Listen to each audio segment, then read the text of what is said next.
Salam alaikum, bonjour à tous et à toutes.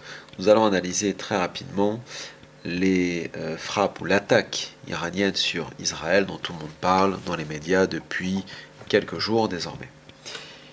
Tout d'abord, pour remettre les choses dans leur contexte, la réponse iranienne est liée, soi-disant, à cette frappe israélienne sur l'ambassade iranienne de Damas qui a tué 11 ou 15 personnes, on ne sait pas trop précisément, dont un officier, un général, enfin un ancien général a priori, de ce qu'on appelle les Pasdaran, c'est-à-dire le corps des gardiens de la révolution en Iran. Les Iraniens estiment qu'il était, enfin le régime, tout à fait légitime de répondre à cette attaque, une attaque qui a tué des membres de son staff, en quelque sorte, mais en vérité, ça fait plusieurs années, presque une dizaine d'années, que Israël cible, que ce soit au Liban, que ce soit en Syrie, mais principalement en Syrie, des cadres, des officiers du régime, des officiers de l'armée iranienne, mais surtout des officiers de ce qu'on appelle le corps des gardiens de la révolution, les Pasdaran, qui sont tués, qui sont assassinés principalement en Syrie, mais aussi un peu au Liban à travers le Hezbollah. Et la réponse iranienne n'a jamais eu lieu. C'est-à-dire que l'Iran n'a jamais réellement riposté à ces tirs de drones ou à ces tirs de chasseurs, enfin de chasseurs d'avions, de chasse israéliens, enfin américains, fournis par les États-Unis à Israël. Et les pertes humaines se comptent en presque, d'une certaine façon, comment dirais-je, en dizaines et dizaines de pertes. C'est pas deux, trois personnes qui ont été tuées depuis que les Iraniens se sont impliqués dans le conflit en Syrie, et pas que impliqués, parce que c'est une véritable colonisation de la Syrie désormais, sans parler du massacre des Syriens, on va en reparler juste après. Et malgré toutes ces frappes israéliennes, les Iraniens n'ont jamais répondu, ni envers l'armée israélienne, ni envers l'aviation israélienne, et encore moins sur le sol de l'entité sioniste, comme ils disent. Donc, ça, c'est la première des choses.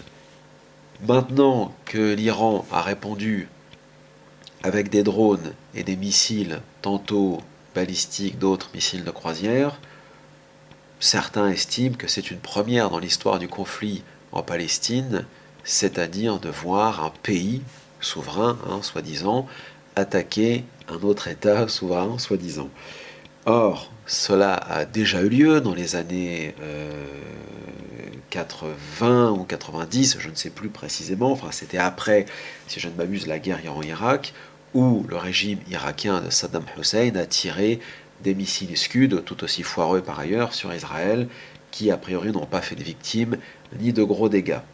Donc ça, c'est désormais un grand classique des tyrannies du monde musulman, c'est quand il reste plus rien pour justifier sa présence politique auprès de son peuple, c'est d'attaquer Israël.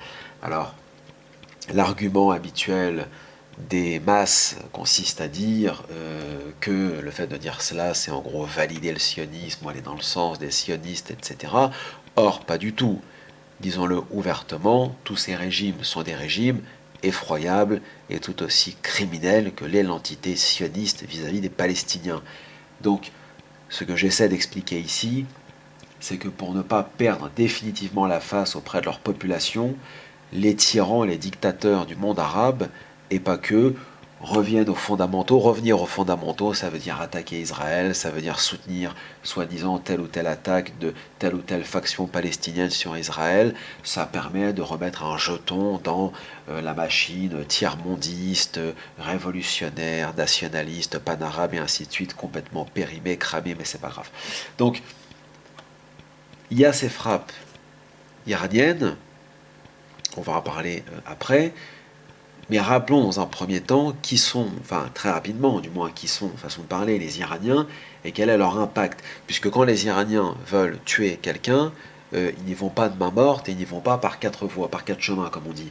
Si on prend le cas de la Syrie, par exemple, mais aussi de l'Irak, du Yémen et aussi de l'Iran, les populations sunnites en Iran, et au sud Liban, c'est un véritable génocide de sunnites et de musulmans qu'opèrent l'Iran et le chiisme politique depuis des dizaines d'années, depuis plus de 20 ans en vérité.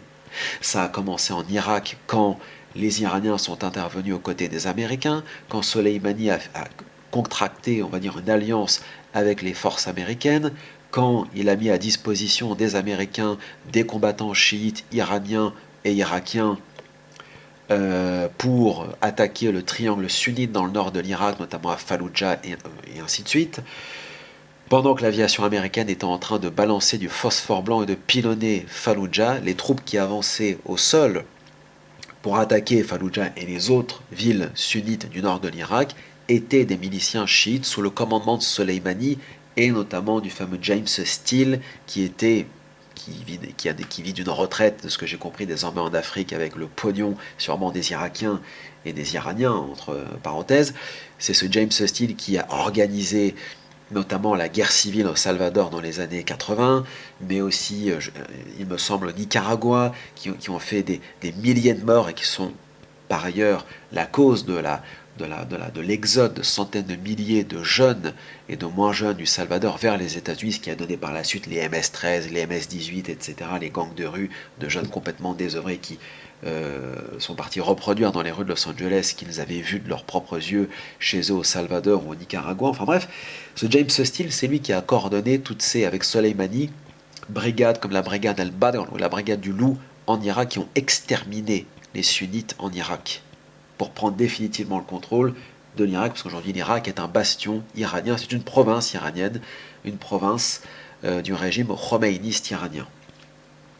Pour la Syrie, on parle quand même de 300 000 morts sunnites musulmans syriens qui sont chez eux à la base, qui ont été littéralement massacrés, découpés en morceaux par ces bombardements de barils de TNT incessants qui étaient balancés par le régime, par Soleimani qui après lui est parti de l'Irak vers la Syrie pour continuer d'opérer le massacre et le génocide des sunnites en Syrie après avoir orchestré celui en Irak aux côtés d'abord de ces milices, puis après de Daesh, mais c'est un autre sujet, c'est un peu compliqué ici.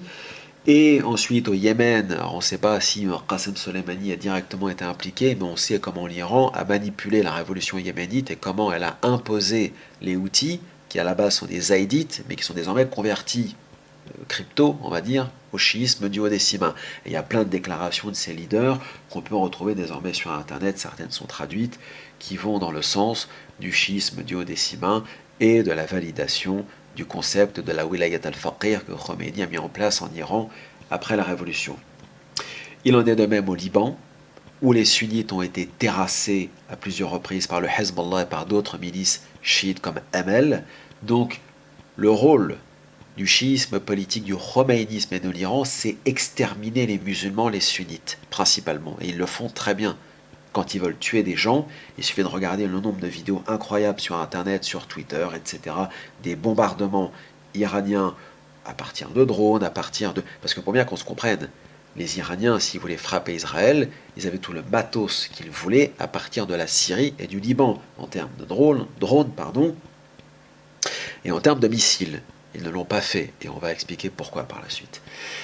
Donc, cette occupation du Liban, rappelons d'ailleurs qu'à la fin de la guerre contre l'État islamique, entre parenthèses, le Hezbollah a exfiltré un certain nombre de combattants de Daesh de Syrie, pendant que l'armée libanaise était encore en train de se faire égorger par les Daeshiens. Hezbollah lui exfiltrait dans des cars qu'ils avaient affrétés des combattants de Daesh pour les renvoyer en Irak. Même le gouvernement irakien, qui est pourtant pro-chiite et pro-Iran, s'en est un peu étonné.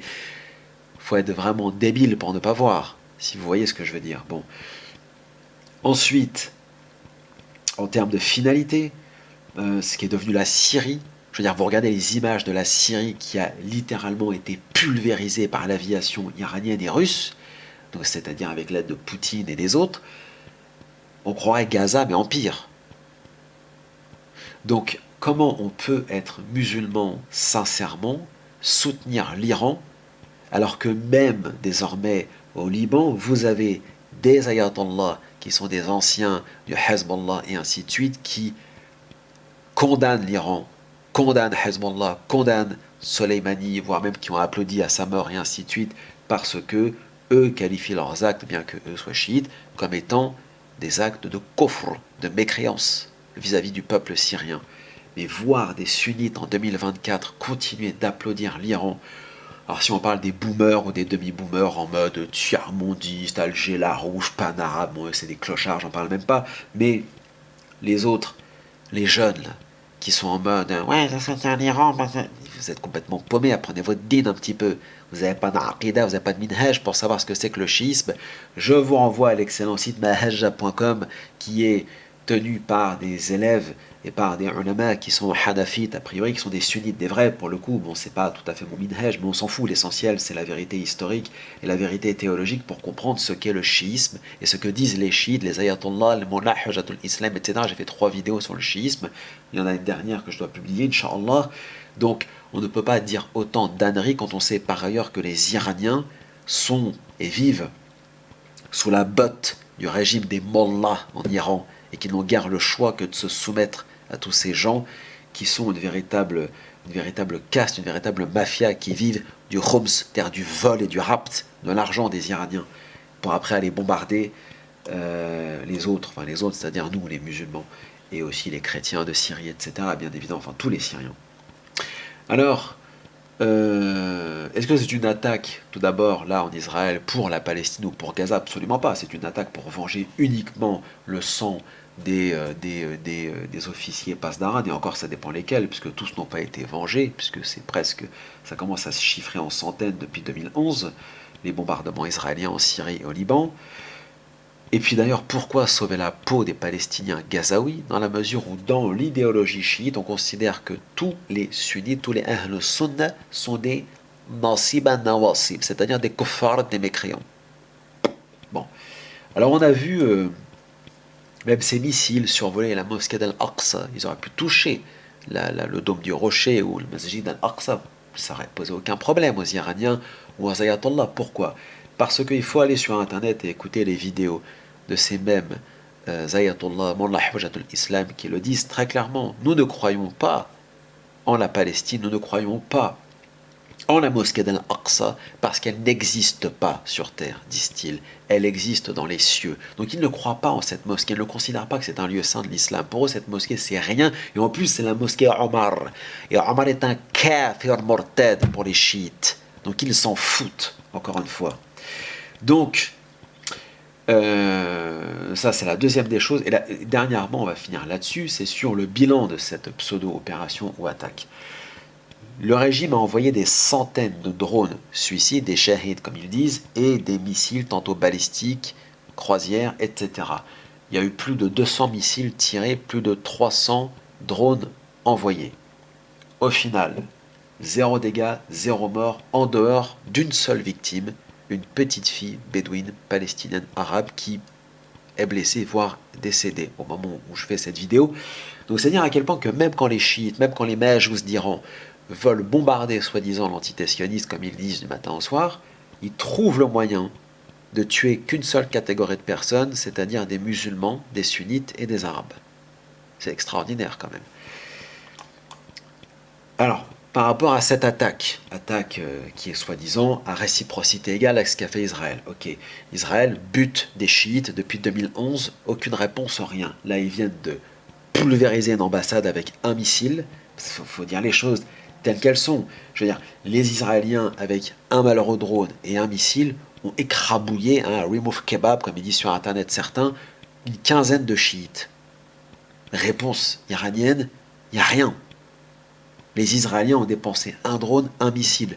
Là, on parle de centaines de drones iraniens, centaines de missiles balistiques.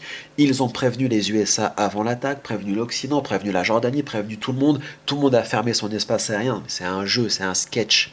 Je veux dire, si l'armée israélienne, si même les citoyens, entre parenthèses, les colons sionistes voulaient, comment dirais-je, récupérer en plein vol les missiles, ils auraient pu le faire comme la chasse aux papillons. C'était pareil. C'était tellement facile. Des drones par ailleurs tirés depuis le territoire iranien qui ont mis presque 9 heures pour arriver à Israël. Israël pouvait les regarder de loin pendant 9 heures sans aucun problème.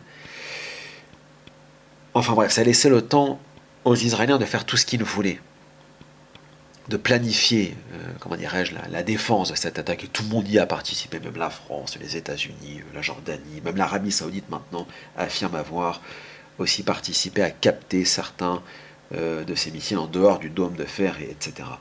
Donc, qu'est-ce que c'est que cette attaque fantôme?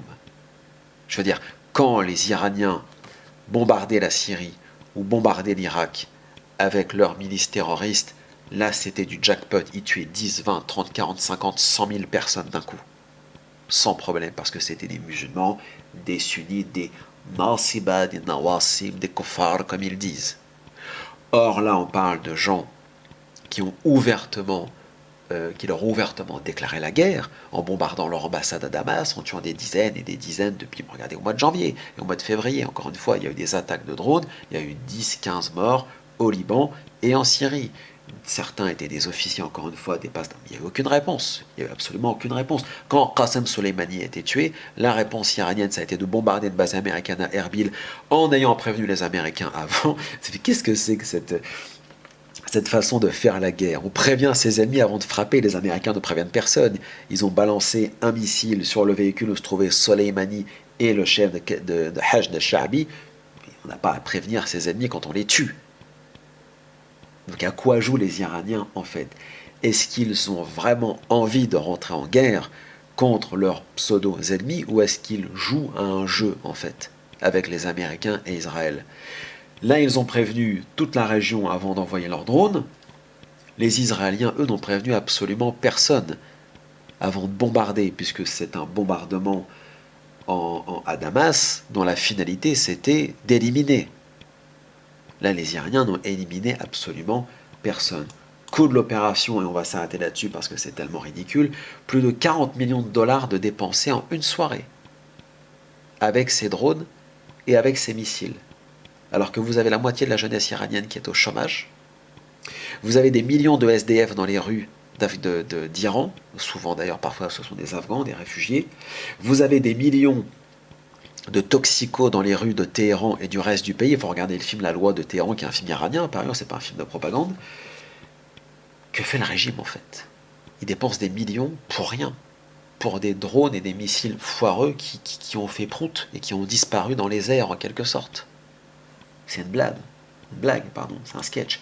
Alors, si vous voulez, à un moment donné, au-delà de cela, le régime qui vit sur le dos des Iraniens et qui vit sur le dos de l'islam, de la gloire de l'islam, soi-disant, de la lutte contre l'impérialisme et qui ne fait absolument rien contre l'impérialisme, est en train est tellement à l'agonie qu'il est obligé de faire comme il fait depuis des années, c'est-à-dire des coups de com' en organisant des pseudo-opérations qui sont plus des films. On rappelle quand même qu'il y a 13 millions de Syriens, et ça c'est pas un film, qui ont été déplacés. Au moment où je parle, les maisons des Syriens, pour celles qui tiennent encore debout, sont colonisées par des Iraniens qui viennent y mettre leur famille dedans à la place. C'est un fait. Mais les musulmans m'expliquent, pour certains, pas tous, Dieu merci, encore heureux, que ce sont des résistants à l'Empire. Des résistants à l'Empire. Ils sont prêts, les musulmans, le lundi, à aller mourir pour Rabbi Glucksmann en Chine. Le mardi, ils soutiennent ceux qui massacrent les... Ça n'a ni queue ni tête, le minhaj des musulmans de France, et pas que de France d'ailleurs. Sur ce, barakallahu fikum, que Dieu vous bénisse.